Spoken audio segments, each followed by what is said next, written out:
Salut à tous, alors aujourd'hui on va lire le numéro 61 de Player One, sorti en février 96. On y va. Bon alors voilà, on commence par regarder la couve un petit peu. Donc c'est un numéro qui va parler surtout, on voit là, de Dragon Quest 6, Donkey Kong Country 2 et Toshiden 2 pour les gros titres de ce mois-ci. Toujours un petit logo Dragon Ball pour vendre le magazine. Et la news principale sur NBA, donc Player One était pas mal à fond sur les jeux de basket. Moi, j'ai jamais joué personnellement, mais voilà. Il y avait un petit magazine sur les sorties animation du mois, donc des trucs assez bons comme Blackjack, Akira, qui est classé tout public quand même. Akira, c'est un peu Armitage aussi, tout public. C'était un peu fou de faire ça. Ah, Ken est quand même interdit au moins de 16 ans ici. Voilà, bref, des très bons animés qui sortaient à cette époque. Alors, on va feuilleter un petit peu ce magazine. Voilà, une petite news sur Panzer Dragon 2, donc qui va sortir sur Saturn. Donc graphiquement, on est assez proche du premier épisode. Pas beaucoup de changements, pas beaucoup de révolutions concernant cette preview. Juste à attendre pour voir ce que donnera le jeu à sa sortie, hein. Voilà. Ici, une petite news intéressante concernant le film de Final Fantasy, le dessin animé de Final Fantasy. Donc c'est la première fois en Europe en tout cas qu'on a un dessin animé. Je pense que c'est le seul dessin animé qui existe sur la série de Final Fantasy. Voilà, faut noter quand même que le réalisateur apparemment, selon l'article, est Rintaro, donc très bon réalisateur. Personnellement, je ne l'ai pas encore vu, mais faudra que je le regarde un de ces jours. Voilà, Fighting Vipers ici. Ceux qui connaissent savent que c'est un très bon jeu de combat. Surtout, c'était assez révolutionnaire parce que c'est l'un des premiers jeux où on pouvait casser les armures des personnages en combat. Donc, il y a un effort du point de vue de la réalisation, de la 3D, de la destruction des éléments, etc. Il était vraiment fun, beau et bien réalisé, hein. Voilà, petite news concernant Patlabor 2, qui est l'un des meilleurs films de Mamoru Oshii, avec Ghost in the Shell, Patlabor 1, hein, bien sûr, et ce Patlabor 2, un très très grand cru, à voir absolument, hein, même si certains le trouveront un petit peu ennuyeux, je pense. Ceux qui aiment les bons films d'animation et réfléchir adoreront ce Patlabor 2. Voilà, on passe un petit peu sur les autres news. Voilà, ici on a une petite news sur Biohazard, donc en français Resident Evil. Donc c'est la première fois dans Player One qu'on a une news sur Biohazard, donc sur Resident Evil. Et voilà, pour l'instant pas trop d'engouement de la part de Player One parce que de loin ça ressemble un petit peu à ce qui se fait en images précalculées sur 3DO. Donc on imagine un jeu un peu statique, etc. En fait, on sait maintenant que Resident Evil va être vraiment une révolution. Voilà, premier jeu en 3D de Capcom sur la PlayStation. Et sorti sur la Saturn aussi un peu plus tard. Voilà, on passe rapidement sur ça. Les news arcade. Alors là, on a une petite news sur Soul Edge qui deviendra le meilleur jeu de combat PlayStation plus tard.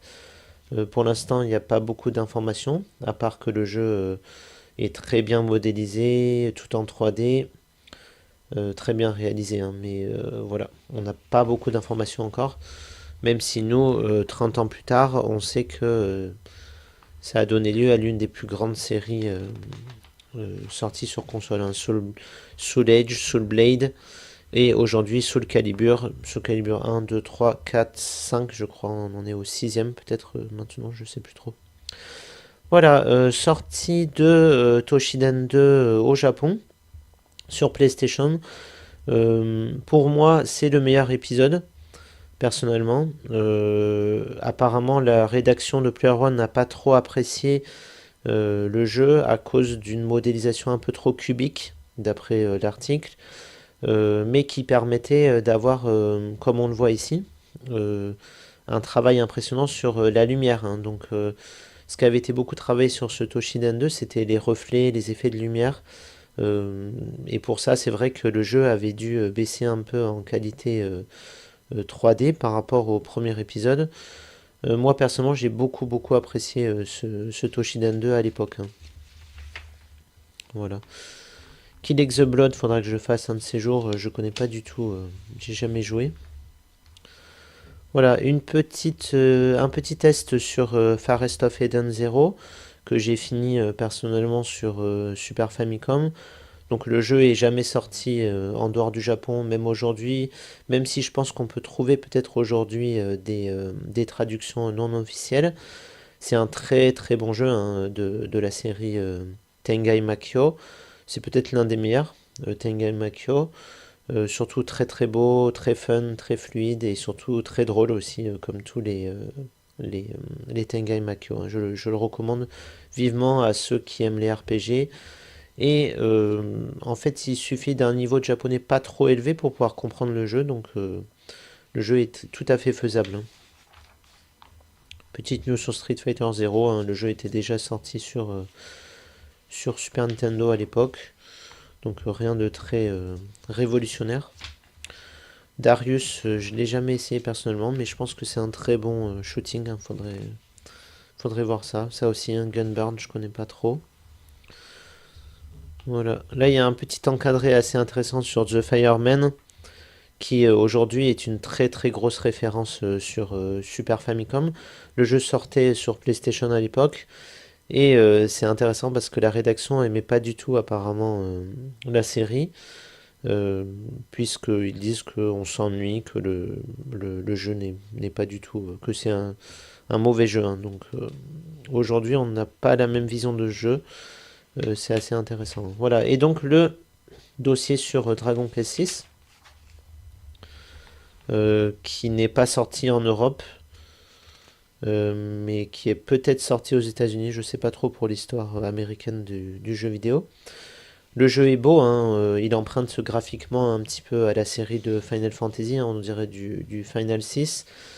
Ensuite, du point de vue du scénario, c'est beaucoup plus classique que ce qu'avait fait Dragon Quest V. Euh, Moi, personnellement, je ne l'ai pas encore fait, le 6, mais je sais que le 5 est quand même une grosse référence. Je l'ai fini l'année dernière et une grosse référence pour le scénario, hein. En ce moment, je suis sur Dragon Quest 7, pas le remake, mais l'original sur PlayStation, et c'est un très bon jeu, hein. Je découvre un petit peu Dragon Quest, hein, récemment. Voilà, le phénomène au Japon, donc des dessins animés, des mangas, un manga qui est arrivé chez nous du nom de Fly, pour ceux qui ont lu à l'époque, et voilà, tout un tas de produits dérivés sur Dragon Quest, qui est un jeu qui a fait un qui a eu beaucoup de succès au Japon. Et le dossier sur Donkey Kong Country 2, donc un très bon Donkey Kong en image en 3D précalculé, hein, comme le premier épisode, mais encore plus fin, encore plus fun. Comme je l'ai déjà dit souvent, les numéros 2, les deuxièmes épisodes étaient souvent les plus aboutis à l'époque, hein. Toshiden 2 pour ma part, à mon avis, Resident Evil 2, Donkey Kong 2. Les numéros 2 étaient des références, hein, souvent, hein, à l'époque. Voilà, un petit dossier vraiment complet avec quelques, astuces pour bien commencer le jeu, hein, aussi. Au niveau des tests, c'est pas folichon, on n'a pas grand chose, hein, je vais passer assez vite, hein. X-Men, j'y ai pas joué personnellement, donc je pourrais pas le commenter. Mais graphiquement, c'est impressionnant pour de la Saturn. NBA, j'ai jamais joué au jeu de sport sur les consoles, donc je peux pas vraiment commenter non plus. On avait un petit poster Dragon Quest, hein, à l'époque. Donc là, je suis content parce que Le magazine est en très bon état, il y a même le poster avec, hein. Les petits crédits Player One pour ceux qui se rappellent. On pouvait gagner des choses sympas hein, à l'époque. Encore des jeux de sport, hein. Player One aimait bien les jeux de sport, hein. Voilà. Un jeu de F1, ça moi j'ai jamais été très fan. J'aime bien les jeux de voiture, mais alors la Formule 1, ça m'a jamais tenté. Là, je passe. Si vous connaissez tous ces jeux, n'hésitez pas à commenter. Si vous y avez joué à l'époque, dites-nous ce que vous en pensez, ce que vous en avez pensé, hein. Ah, un Road Rush, donc celui-là quand même un jeu assez culte sur 3DO, qui a son adaptation là sur PlayStation. Une note un petit peu faible parce que le jeu n'a pas eu aucune amélioration pour la PlayStation, mais ça reste un jeu, un bon défouloir à faire absolument, à essayer absolument en tout cas sur PlayStation 3DO à l'époque, hein. Voilà, je passe toujours, hein, si vous connaissez, n'hésitez pas. SimCity, les Sims en général sont bien notés dans PlayerOne. Moi personnellement, ces jeux-là de simulation, c'est sur PC qu'il faut les faire à mon avis. Là, on a un Wing Arms qui est assez mal noté, que j'ai jamais essayé, mais qu'il faut avouer quand même est super bien modélisé, hein. Le jeu est très très beau. Voilà, on arrive Zero David, hein, c'était à l'époque un jeu très beau, mais immaniable d'après les tests. Faut voir ensuite euh, ceux qui ont joué au jeu pourront me dire ce qu'ils en ont pensé, hein. Voilà, et on arrive bientôt à la catégorie des mangas animés, hein, je pense. Des photos un petit peu folles. Voilà, les astuces, tout ça, je passe un petit peu les astuces parce que ça va pas intéresser grand monde. Et pour arriver à la section manga animé et cinéma. Voilà, donc là une super news sur un très très bon film que moi j'adore, Strange Days. Voilà, un film de SF très violent et très intéressant, avec beaucoup de références à la SF, à la littérature, au manga, etc. Donc un très très très bon film à regarder absolument, qui a finalement pas eu beaucoup de succès parce qu'aujourd'hui il est pas très très connu. Mais tous ceux qui aiment la SF doivent voir ce film. Voilà. Les petites news sur les bandes dessinées européennes, là, voilà. Alors, des bandes dessinées érotiques comme Pin-Up, hein, qui sont très bien dessinées, pour ceux qui apprécient le genre. Et en manga, voilà, Katsura qui est toujours à l'affiche dans Player One, hein. Tout le monde qui lisait Player One lisait Katsura, je pense. Donc, Video Girl Eye et Is. Et une petite news sur Trans, un artbook qu'on trouve seulement au Japon. Érotique, hein, toujours. Voilà. Toujours des petites news sur Toriyama, parce que pas de Player One sans Dragon Ball au Toriyama.